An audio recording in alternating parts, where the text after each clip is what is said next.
Hello, അപ്പൊ നമ്മൾ affordable റേറ്റിനുള്ള കാജലുകൾ തപ്പുമ്പോൾ first വരുന്ന രണ്ട് പേരുകളാണ്. ഒന്ന് നമ്മുടെ എൻവൈബയുടെ കാജലും പിന്നെ ഒന്ന് ബ്ലൂ ഹെവന്റെ കാജലും. അപ്പോൾ ഓൾറെഡി എൻ്റെ ഒരു കണ്ണിൽ എൻവൈബയുടെ കാജലാണ് ഞാൻ എഴുതിയിരിക്കുന്നത്. അതിന് തൊട്ട് മുന്നത്തെ വീഡിയോ എൻവൈബയുടെ കാജലായ കാരണം ഞാൻ പിന്നീട് അത് എഴുതി കാണിക്കുന്നില്ല കേട്ടോ. അപ്പോൾ ബ്ലൂ ഹെവന്റെ കാജൽ കുറേ നേരം കണ്ണിലിട്ട് ഉറച്ചിട്ട് ഒരു ബ്ലാക്ക് കളർ പോലെ തന്നെ കണ്ണിൽ വരുന്നില്ല കേട്ടോ. പിന്നെ അതിന്റെ എഡ്ജ് ഭയങ്കര ഷാർപ്പായിരുന്നു, നമുക്ക് കണ്ണ് നല്ല വേദന എടുക്കുന്നുണ്ടായിരുന്നു കേട്ടോ. പിന്നെ എൻവൈബയുടെ കാജൽ നല്ല ജെറ്റ് ബ്ലാക്ക് ആയിരുന്നു, ഞാൻ മുന്നത്തെ വീഡിയോയിൽ പറഞ്ഞിട്ടുണ്ടായിരുന്നു കേട്ടോ.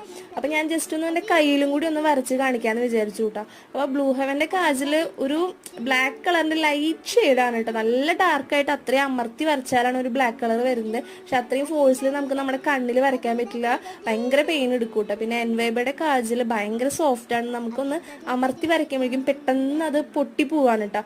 പിന്നെ കളറിന്റെ കാര്യത്തിൽ ഷെയ്ഡ് നല്ല ബ്ലാക്ക് ഷെയ്ഡ് എൻവേബയുടെ ആണ്, എനിക്ക് അതാണ് കൂടുതൽ ഇഷ്ടപ്പെട്ടത്. രണ്ടും അത്യാവശ്യം പരക്കുന്നൊക്കെ ഉണ്ട് കേട്ടോ. അതിൽ കൂടുതൽ ബെറ്റർ എൻവേബയുടെ ആണ് കേട്ടോ. ടാറ്റാ.